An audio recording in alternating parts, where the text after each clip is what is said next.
James Pemberton, 38, property magnate worth $800 million, dines with his most important partners when waitress Emily Thompson approaches with trembling hands.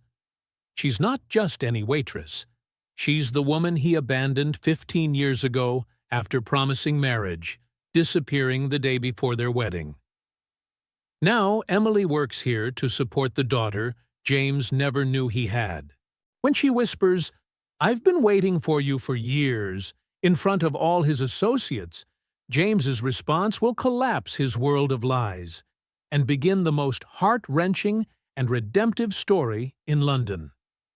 Because what James doesn't know is that Emily has a secret that will change everything.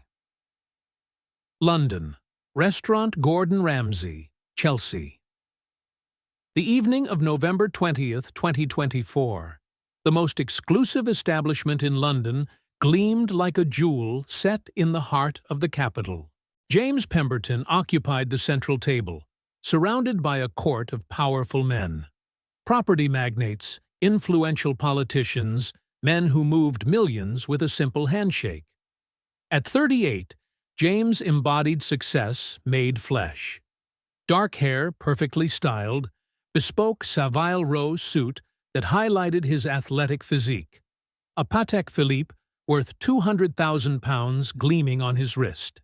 His property empire was valued at £800 million, and his name was synonymous with absolute power throughout Greater London.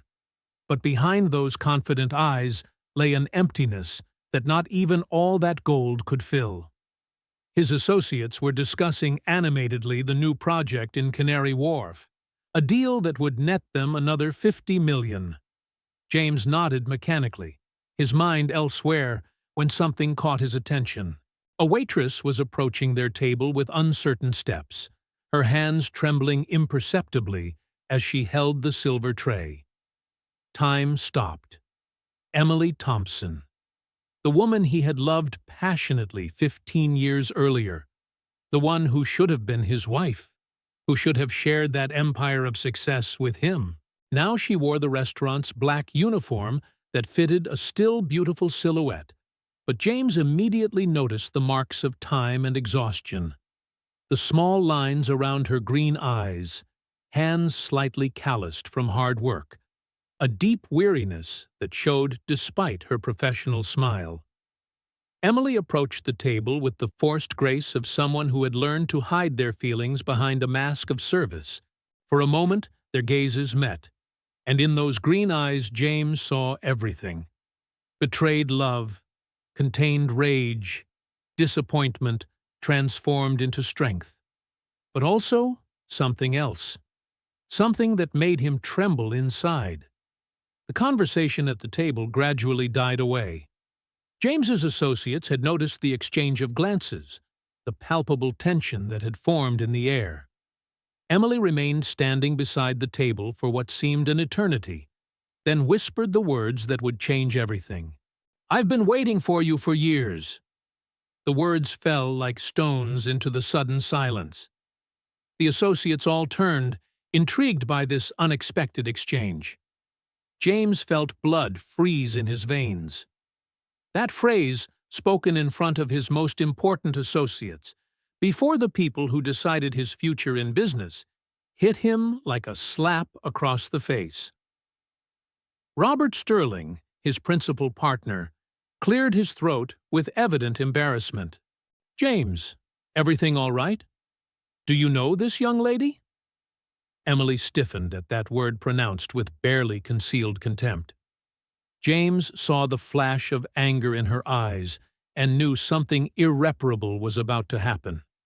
The sweet and shy woman he had known at university had vanished, replaced by someone stronger, tempered by pain. "Young lady?"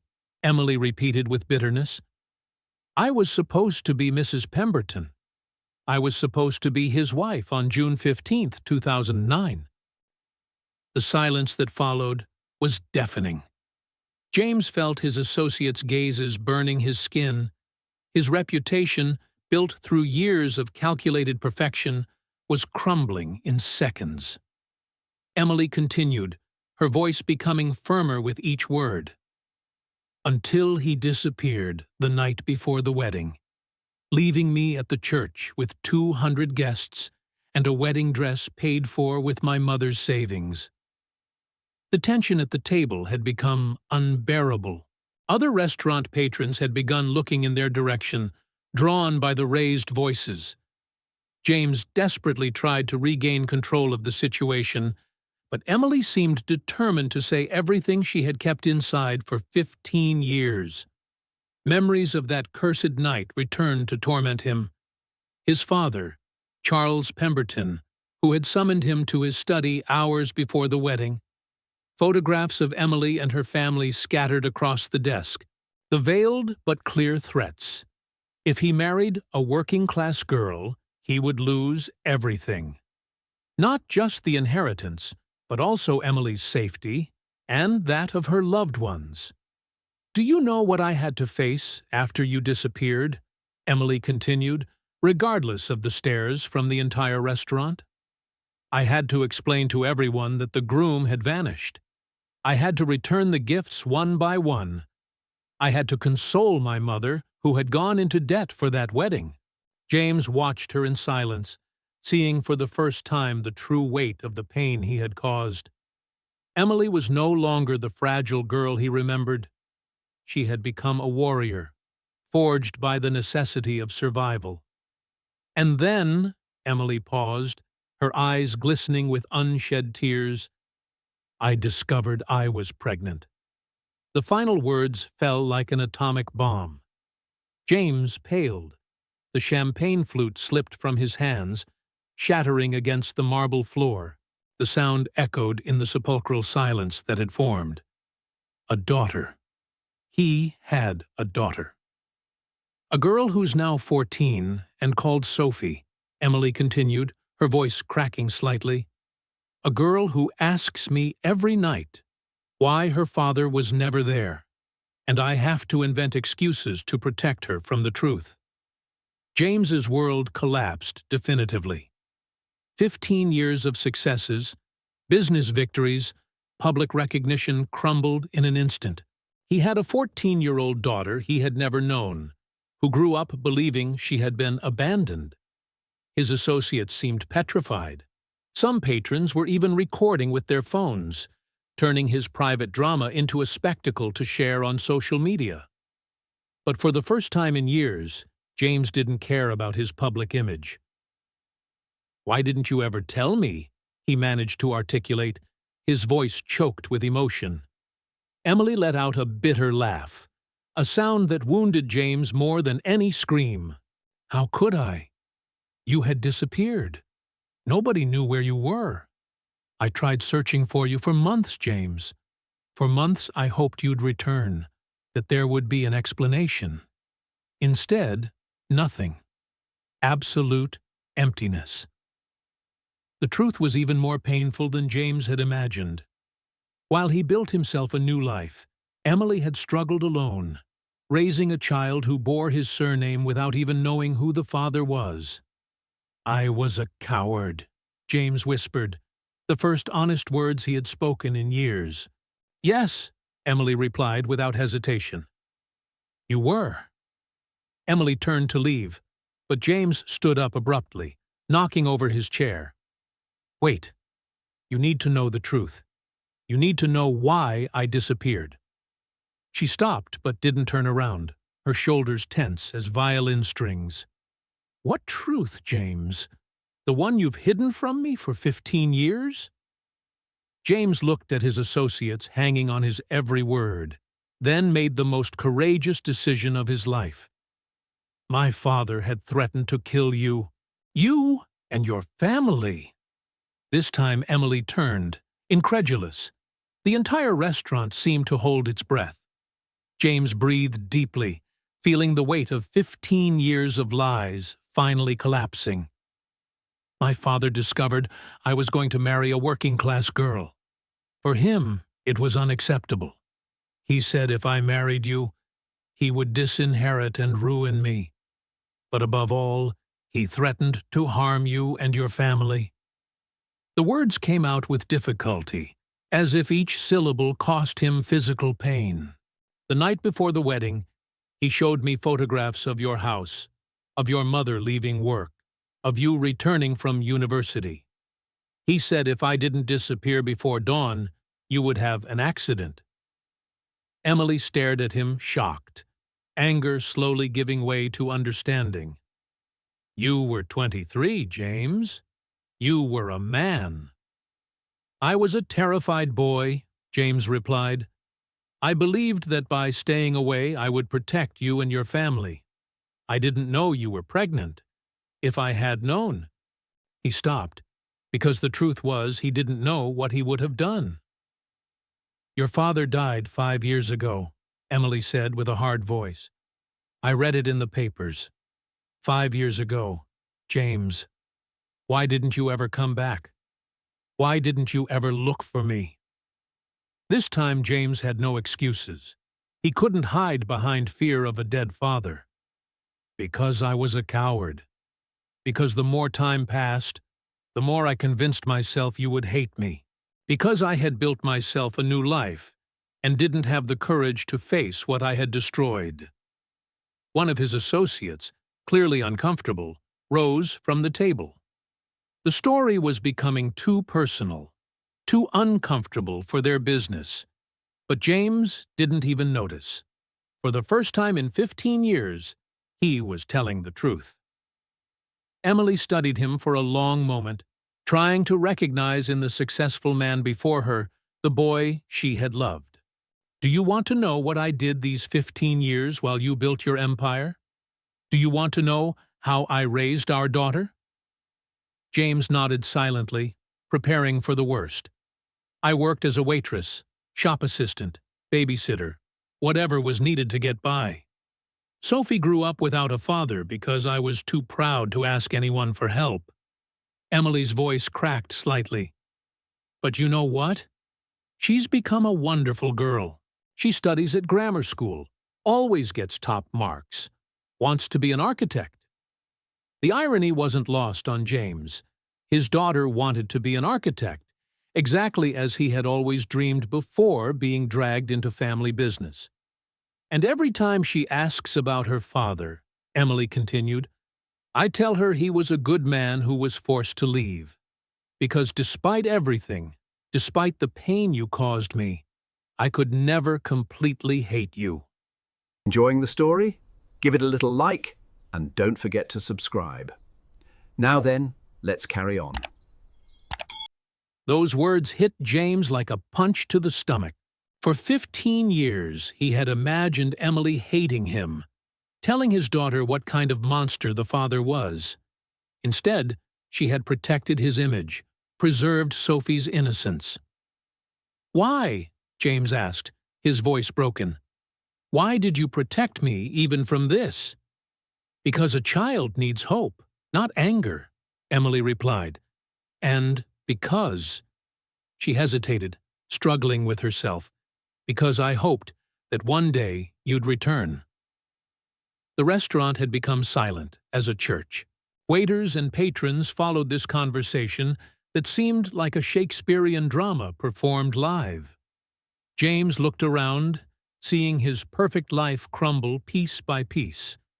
His associates watched him with a mixture of embarrassment and morbid curiosity. But for the first time in 15 years, he didn't care. I still love you, Emily, James said, tears beginning to flow freely down his face. I never stopped loving you. I love you too, Emily whispered. That's why it hurts so much. At that moment, Robert Sterling rose from the table with an indignant air. James, this spectacle is unacceptable. We can't work with someone who… James turned to him with a look he had never had before. Who what? Who has a heart? Who made mistakes? Who's a human being instead of a money-making machine? Without waiting for an answer, he turned to all his associates. This Canary Wharf deal, you can stuff it where you like. And the same goes for all the others. I've spent 15 years building an empty empire. A paper palace that collapses at the first breath of truth. He approached Emily, completely ignoring the shocked looks around him. "I don't want that life anymore. I want a real life. With you, if you'll let me. With our daughter, if she wants to know me." Emily looked at this man who had just thrown away millions of pounds for her, who had destroyed his reputation in front of London's most powerful associates. The James she had known at university would never have had this courage. "Sophie finishes school at 2:30 at Westminster School," Emily said with a trembling voice. "Every day I wait for her at the gates. If you want to meet her, you can come tomorrow." James felt his heart beating so hard, he thought the entire restaurant could hear it. "Really? You'd allow me that?" "I'm not doing it for you," Emily said. "I'm doing it for her. She has the right to know who her father is, and you have the duty to explain it to her yourself." The next day, at 2:25, James found himself outside Westminster School with his heart beating as it had never beaten in his life. He had spent the night sleepless, rehearsing and re-rehearsing the words to say to a daughter he had never known. He wore jeans and a simple shirt. He didn't want to impress her with expensive clothes, but with sincerity. Emily was already there, leaning against the school gates with anxiety painted on her face. When she saw James, she gave him a small nod. Both were terrified, but for different reasons. Emily feared she had made the wrong choice. James feared not being worthy of the most important moment of his life. At exactly 2:30, the gates opened and an avalanche of teenagers began pouring onto the street. James scrutinized every face, trying to imagine what his daughter might look like. Then he saw her. Sophie Thompson had the same dark eyes as him and Emily's luminous smile. She was tall for her 14 years, with long chestnut hair and an air of mature intelligence that reminded James of himself at her age. She carried a backpack full of books and laughed carefreely with her friends, unaware that her life was about to change forever. Emily called to her daughter, and Sophie ran towards her with the naturalness of someone who had grown up in a relationship of total trust. "Mum, today the English teacher said my essay about family was the best in the class." "Well done, love," Emily said, but her voice betrayed emotion. "Sophie, there's someone I'd like you to meet." Sophie turned towards James with innocent curiosity. In that moment, seeing his daughter for the first time, James felt his heart break and mend simultaneously. She was beautiful, intelligent, full of life, everything he had always dreamed of in a daughter. "Hello," Sophie said with a spontaneous smile. "Hello, Sophie. I'm James," he managed to say, his voice choked with emotion. Sophie's smile slowly faded. Her dark eyes, so similar to her father's, looked at her mother, then back at James, then at her mother again. The intelligence she had inherited from both parents allowed her to understand immediately. "James, like Daddy James?" she asked, in a thread of a voice. James nodded, unable to speak. Sophie remained silent for what seemed an eternity, processing 15 years of unanswered questions. Then, unexpectedly, she burst into tears. But they weren't tears of joy. They were tears of anger, confusion, too many conflicting feelings for a 14-year-old mind. "Why now?" she sobbed. "Why after all this time?" James knelt before her, bringing himself to her height. For the second time in 2 days, he found himself being completely vulnerable before someone he loved. "Because I was a coward, Sophie. Because I made the wrong choice when I was about your age, and I've spent 15 years paying the consequences." Sophie looked at him through her tears, and James saw himself in that precocious determination. "But did you know about me?"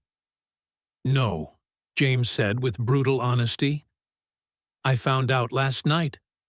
If I had known before..." He stopped, realizing he couldn't lie even to himself. "What? Would you have come back?" Sophie challenged him with her gaze. "I don't know," James admitted. "I'd like to tell you yes, but the truth is, I don't know. I was young, I was afraid, and I did the most selfish thing of my life. I ran away." Sophie looked at him in silence for a moment that seemed eternal. "At least you're honest." Those words, spoken with the precocious wisdom of someone who had grown up without a father, hit James harder than any reproach. Sophie wiped away her tears with the back of her hand, a gesture that reminded him exactly of Emily at her age. "What happens now?" Sophie asked with a maturity that broke James's heart. James looked at Emily, who nodded, encouraging him to tell the truth. "Now, if you want, we can get to know each other. Slowly, without hurry, without expectations. I don't claim to be your father. I threw away that right 15 years ago. But I'd like to be your friend. I'd like to know what you like, what you dream of, who you want to become." Sophie studied him with those dark eyes that reflected his own intelligence. "Do you like architecture?" The question caught him by surprise. "Very much. It was always my secret passion before I got trapped in the family business." "I want to be an architect, too," Sophie said shyly. "I want to design houses for people who can't afford them." "Pete," James felt his heart swell with pride he had never felt for any million-pound deal. His daughter had a bigger heart than his, despite growing up without him. "Then we have something in common," James said with a trembling smile. "We're not family yet," Sophie said with the seriousness of a little adult. "But maybe one day we could be." James nodded, tears flowing freely. "I wouldn't ask for more." Emily watched them both, father and daughter, meeting for the first time, and felt her heart begin to heal from 15 years of pain. Seeing James kneeling before Sophie, vulnerable and sincere, she recognized the man she had fallen in love with at university. "How about we go get some ice cream?" Emily suggested. "And James can tell us what he's done all these years." "All right," Sophie said, "but I want everything, even the ugly parts." "Especially the ugly parts," James promised, standing up and tentatively extending his hand to his daughter. Sophie looked at that hand for a moment, then took it. It was a small gesture, but for James, it was worth more than all the contracts he had ever signed. As they walked through London's streets, James, Emily, and Sophie, they looked like a normal family. And perhaps, for the first time in 15 years, they really had the chance to become one. The road would be long and difficult. There would be moments of anger, doubt, pain still to be processed. Sophie would need time to trust, Emily to forgive completely, James to learn to be a father. But as they headed towards the ice cream parlor, all three knew they were beginning something new, something real, something worth waiting 15 years for. The next day, the newspapers would report the financial collapse of James Pemberton, the empire lost for a waitress. But for the first time in his life, James had gained something worth infinitely more: a family. On the streets of Chelsea, under London's November sky, three people whom fate had separated began writing a new story. A story of second chances, of love that survives time, of families that reunite when least expected.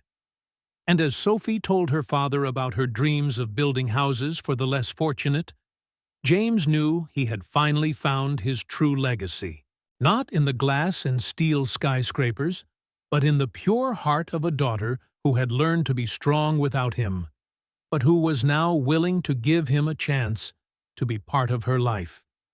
In the distance, Big Ben chimed the hour, marking not just time passing, but the beginning of a new chapter for the Pemberton family. A chapter written not in boardrooms or bank statements, but in the simple act of a father, mother, and daughter walking hand in hand through the streets of London, finally home. Has this story moved you? Has it made you believe in the power of forgiveness and second chances?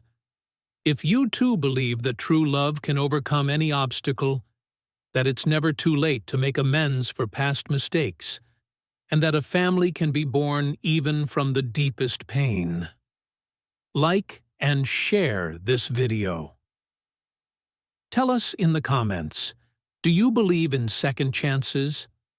Have you ever had to forgive someone who broke your heart? Do you know stories of families who reunited after years of separation? Share your experiences and help us spread this message of hope. Because every story of forgiveness is a victory of love over pride, of family over loneliness. Subscribe for more stories that prove true love never dies. Like, comment, share, and subscribe for stories that celebrate the courage to be vulnerable and the strength of forgiveness.